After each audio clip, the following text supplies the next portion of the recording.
Hi, this is Susan. We're here today making a dog bed. And so that's going to be some weaving. And I'd like to show you some other things that I have here as well. So first off, let's look at the dog bed. We're going to need to make a pillow. And we're going to need a little piece of wood. And we're going to need wire. The wire's what goes up. And the wax linen is what weaves. So this is about an inch. It can be a little bit bigger. And this is about 1 3/4 inches. And it depends on the size of your dog that you're, making this for, that you decide.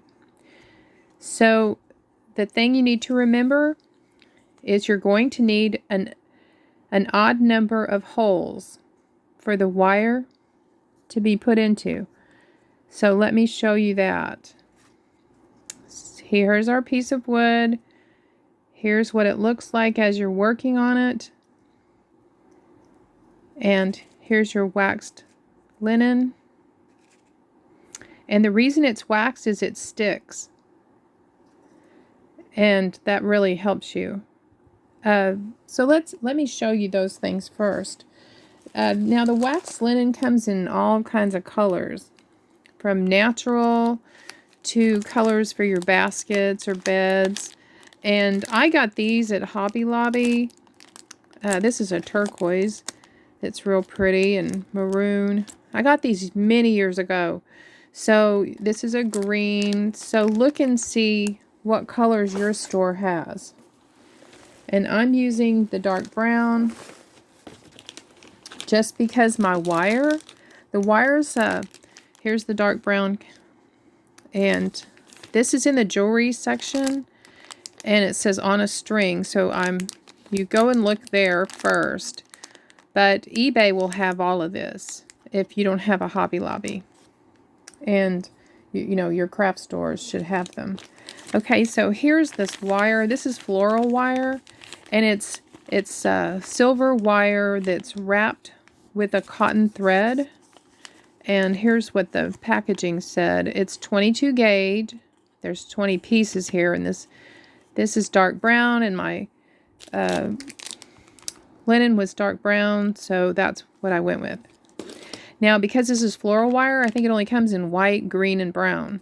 But you can paint it if you want to paint it. You can do that. This piece right here, I was making it to match the natural color, so I did paint it. And it does go in well into the holes. Now, this is the hardest part about this, is this thread that's wrapped here. I like to glue the tips of each piece I cut. And this, you'll cut, for this dog bed, you'll cut 1 1/4 inch pieces. And it depends on how many holes you put into your wood as to how many pieces you'll need. And that depends on how big your dog bed is. So I recommend you just, as you cut it, dip it in a little bit of glue and try to keep that thread from unraveling. Okay, so as far as the wood, you want to use something that's around 3/32 or 2.38 millimeters. That would be this one, but you see this is a little bit thicker. This one is, and that's fine too. So somewhere in there, or you may even have these rounds that you could make something with. They come thinner, and you can double up on them. Now here is the one I've cut to be the dog bed, and again it's 23 to 25 for a small dog for the holes.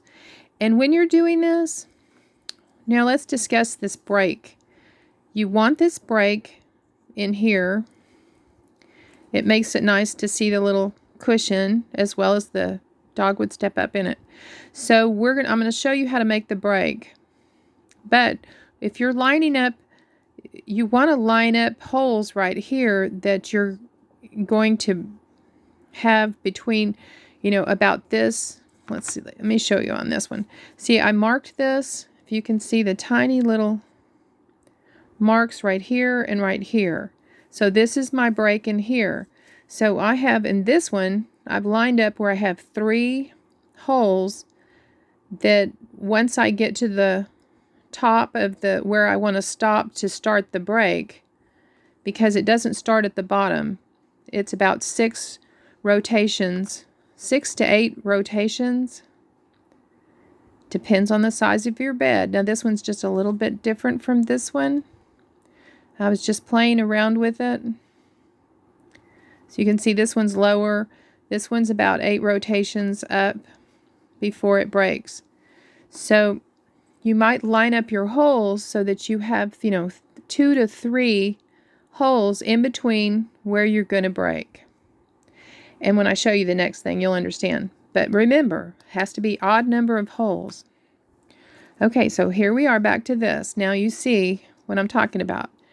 This, I went up about 6 rotations, and then I put a tape on those because I'm curving out.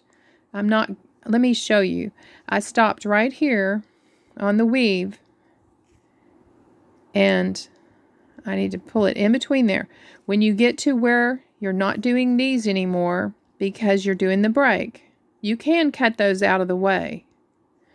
We can just, I'm going to cut them higher because I don't want the weave to come off of them. But you can cut this so they won't be in your way. These are your flush cutters that you use for jewelry wire. Those are important, but they won't cut the thread for some reason. You get lucky if they cut the thread, because most of the time they don't cut the thread. And you need another pair of scissors. Okay, so when I'm right here, I'm pulling back to get that angle. And then I pull back, but because this is curved, as soon as I pull back, then I release the tension, because I don't want any tension where I'm trying to get that curve. See the curve? And see what I'm talking about, the angle?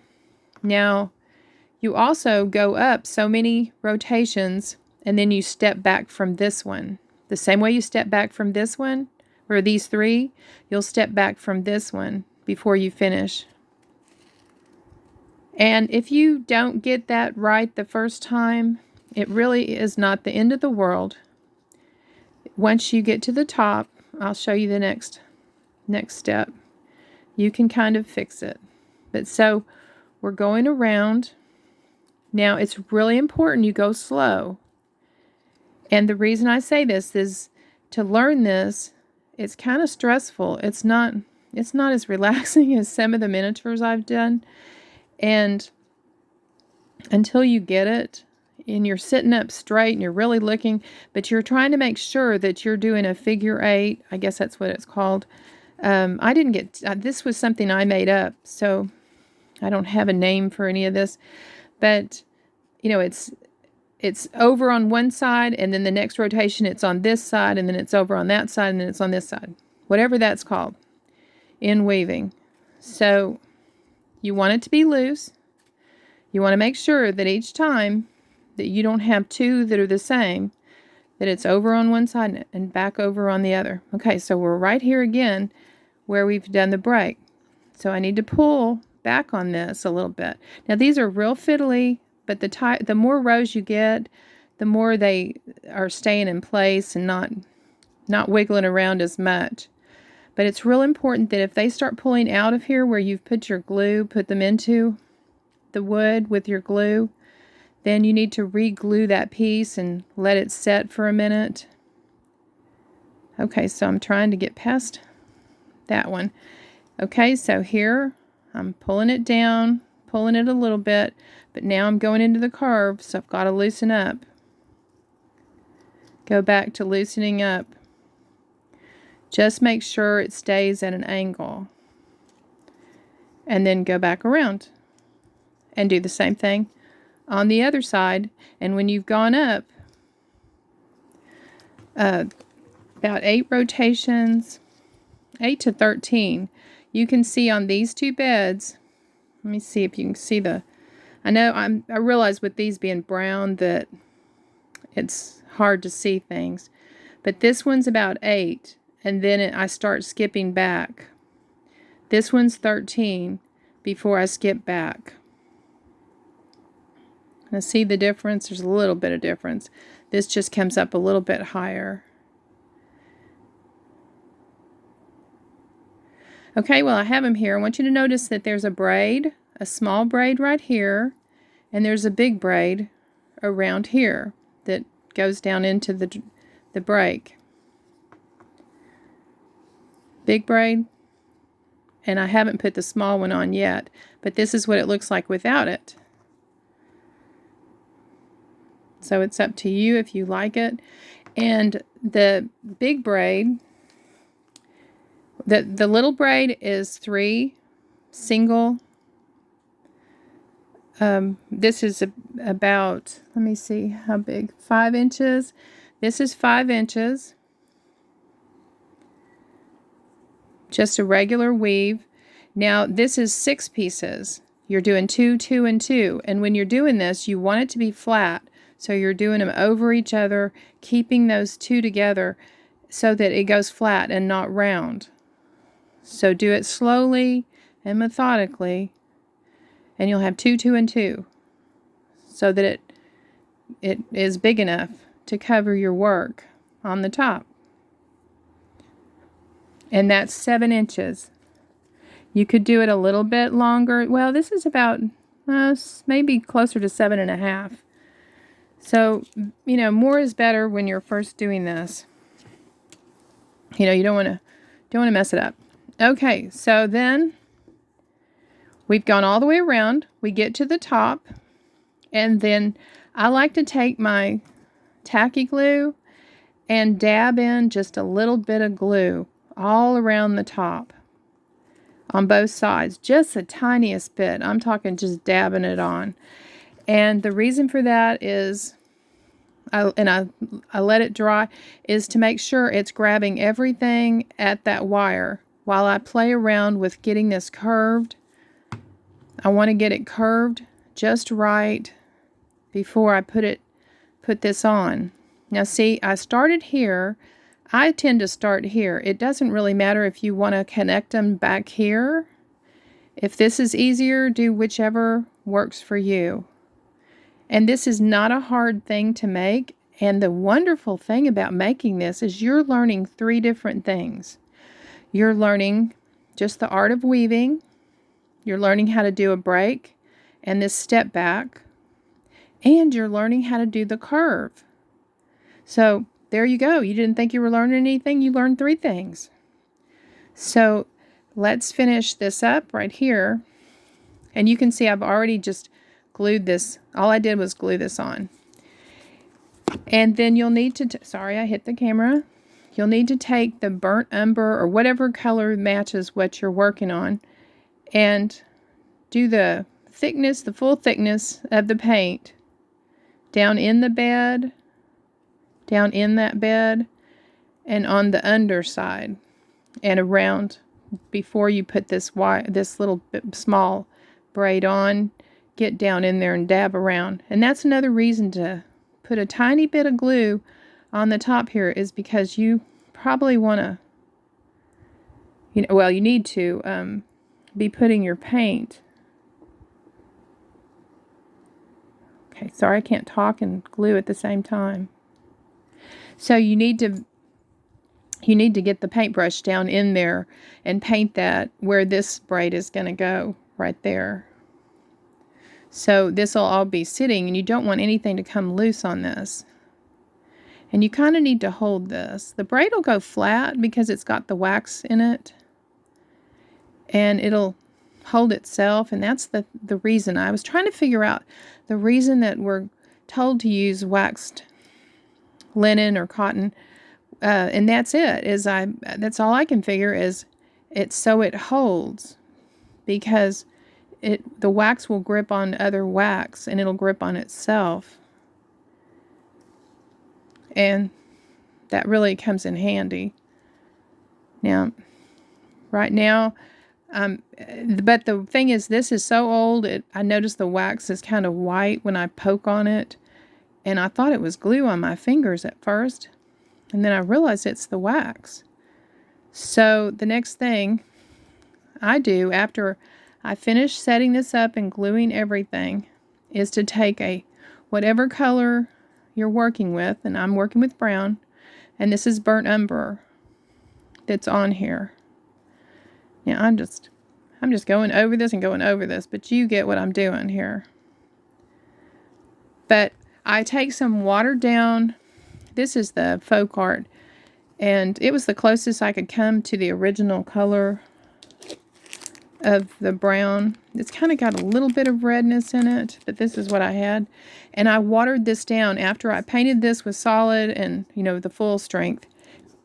I water down and paint over my weaving, and so that it all matches, and it painted out that redness. Now you can go and put all kinds of faux finish on this, and of course you can do any other color too. But now I'm going to keep working this to death till I get it just perfect to my eye. And I want to tell y'all, when I reach 1,000, I'm going to give away a dog bed. What do you think about that? Yay! So I'm hoping you'll subscribe if you haven't. And we'll have a giveaway. And I also am going to give away some of my kits for lamps, if you've seen my lamp video. Okay, so here we are. It's not hard at all. It's fun. It's once you get this weaving down, there's a lot of things you can do with this. So okay, so we've got the braid here. We've got the braid on top. We've painted. This can take a few different coats. It looks like I smeared some, but it takes a few different coats on the bottom just to kind of help where the wire is. Now, if the wire starts wanting to poke out, then I'd put more coats on it just to, get it to make sure it stays in. Now, I haven't had any problem. I've played with this. This is 15 years old. I haven't done this in 15 years. So you can see this has all stayed nice and pristine and fun. And I've played with it, and it's been in and out of my dollhouse. So, okay, the other thing we need to make is, of course, most people know how to make these. You just use the polyfill. That's, for anybody new, that's what's in your pillows. You can get it at the craft store. And I just took a little fabric, put right sides together, did a little stitch around it. And you want to make it a little bit bigger than your dog bed so that it has room to fill up with the polyfill. I might have done a little too much. This one I tried gluing it around the whole thing, and really that's just not that great of an idea to glue. And you can, however, turn this inside out and see how I came out here. That's so you can finish up with either a stitch or a glue at the very end of it. But just put your pinky in there and poke it through and turn it right side out. Don't put scissors, sharp scissors, pointy scissors. Don't do that because it'll go through the fabric. Just put your pinky or something in there, or a tool, a saw, a rounded tool. And then put your polyfill in there, and then you can turn this little flat part that I had, you could see it, I turned that inward, and then you can choose to glue that if you don't want to sew it. And that'll be the last of it when it has the polyfill in it. We won't do that, but that's just that simple, and you know how to do that. So let me show you some other things. Now, I already did this video, but I'm trying to cut down on time because it ran so long. Okay, this is one of my favorites right here, and it's a short version. It's got a little bit of a curve. These handles are the wire that's got paint on them. And so the thread is staying put because it's got paint. And so it's got the braid. Here's just the wood. It's using like this size. And this is great for putting on your counter, for in a store, your vegetables, your fruits, your eggs, whatever you want to put in it. Put it in your sewing room. But I did 2 of these. I did one that had the holes, and then one, I can't turn it over. Well, I guess I could, but everything would fall out. I did one with the holes and one, because this is so thin. See how this one's very thin piece of wood. And these you can buy in a bag full. Sometimes you can get these rounds in a bag. And so this is my favorite. You might want to try this, because even the leftover pieces, I set up another one. See how these are just glued in. Now let me tell you this little tip about the gluing. When you take one of these to glue it in, the cotton runs one direction. It runs around on the wire. So you need to figure out which direction it runs on the wire and spin it as you dip it in the glue, and you're spinning it to put it into the hole so that you don't get a puddle of the thread by turning it back on itself, that you go with it. I hope that makes sense. So that it'll go in the hole with the thread, and the thread won't be sticking up here, because that'll make it too loose. That means the wire will go in the hole and it will be too loose. Now, speaking of the hole, I don't know the size. I just had a bag of drill bits, and I don't know the size. I'm sorry about that, but I'm going to show you a comparison. This is a regular toothpick, and you can see how the size of this. So just try, on the corner of your wood, maybe try making a hole and putting your wire into it with the thread included, not just the wire. And that'll be how you can test to see, a good fit. You want it to be just snug enough where it doesn't, come out while you're weaving. So let me show you this. Okay, this was the first one. Now let's talk about purists. Some people are purists and they'll stain the wood, but they don't paint the wood, and they want it to be the color of the natural wax linen, and that's fine. You can do that. Let me see where that... you can paint your wire, to match the color of it. And if you can't find it that color. So this one's a little lighter than that. But, so we have the natural that's not painted. And that's fine too. Now, if you're having trouble with this bed project, stop and do this. This will get you back into the mode of doing it. Is you just cut a little block out of foam.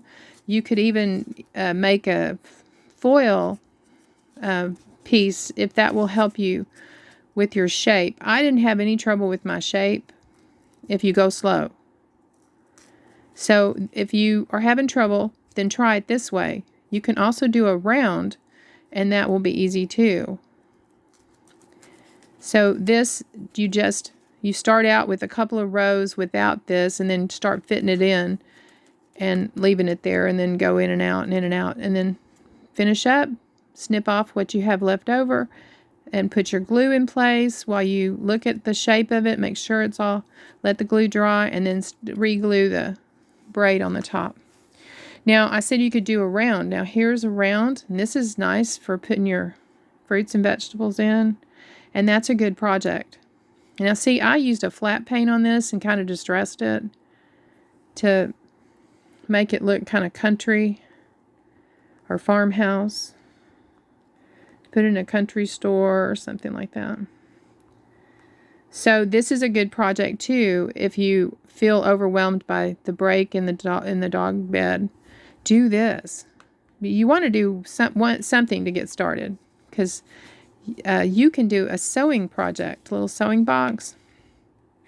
Okay, so the braid I just used for the handle. I stuck a pin in it and then twisted the pin. You can see right there where I twisted the pin. to hold it in place. And this has the braid at the bottom, braid around the top, braid around the inside where I brought everything over. I put polyfill out here, brought it all around, put a single round, put a little polyfill here to stick pins in to be the pin cushion, and then took more of the braid to cover the edges of that round piece of fabric that covers up the pieces, the piece that came from the back side forward, the gathers. And so there you have it. Cute little sewing basket, or for your crochet threads, or just a basket. And with the rectangle, this is in my antique store. If you haven't seen it, it's a new video and a lot of fun. And this has just a little bitty braid down here, a little braid up here. It's just a rectangle. That's all it is. Real simple. And this has cards and calling cards and the Victorian cards, you know, and the postcards and things for being in the antique store. Okay, so here's like a little sewing basket. Now let's talk about if you use paint. Notice that this is flat paint. It's got a little distressing on it, but when I first started, I used satin paint somewhere. I don't know where I got it or what, but it looks like I used satin, and I kind of went heavy on it. So I really don't recommend that. I don't care for it, but it is what it is. That was my little sewing box. I'm going to show you how to make that. But I just wouldn't use that satin. I wouldn't use anything shiny, and I wouldn't use anything so thick on your weave. If you're going to put anything on it, you know, make it thin. Okay, this was one of the fruit bowl. Now there's got a whole bunch of, it's really dramatically curved. Just super simple. Just as easy as the dog bed. And it has a braid around the wood base. Instead of above it, I put it around the wood base to complement the braid that's up here, because it's out further. You can put that onto the wood base there. But super easy. Now, if you wanted to do this and you weren't sure you were going to get it straight, you can stick a piece of foil, you know, balled up, stick it down in there to help hold your shape. You know how the foil's great for helping. And that. Okay, so here, this one, just a round, just like this. Odd number of holes, always an odd number. It's for the weaving. So this is a little sewing basket. And then decorated on the inside. And this one from my dollhouse. And got a little decoration out there. And okay, so how I'm doing this, let me just show you first. It's just your basket, your basic basket. And then you make holes, big holes to put your legs in. And the legs are, you know, these kind of spindles. This is a little bit smaller version. Okay, so you want to take your craft knife and cut a little bit out of the little rounds that are in there. Cut that out to make pegs, because I cut from the bottom, and I really don't like that I cut from the bottom. So here's the difference. I wish I had left it on, but I was comparing it to a chair. So whatever chair it's going to sit next to, you want to compare the size. And it seemed to be too tall, so I cut it off. I was kind of in a hurry to do my video, but I wouldn't do that again. I like the length down here. I would cut this out and make a peg. So do it that way, and it'll look better. So that's real simple. Again, I did the shiny on this. It's not bad on a sewing box, really. The flat would, let me show you the flat one. Okay, so this is my more modern look. If you find a medallion, that looks kind of cool on there. Now, again, I showed you, you know, put a little bit of polyfill, bring it forward, and then you're going to have a round of the same fabric or a coordinate. This one has a coordinate, and something that you're going to cover that. And before you completely glue this, put, you know, fold over a little bit of your fabric and use that as your hinge. You'll need 2 of them, 2 pieces. So see how this is self-hinged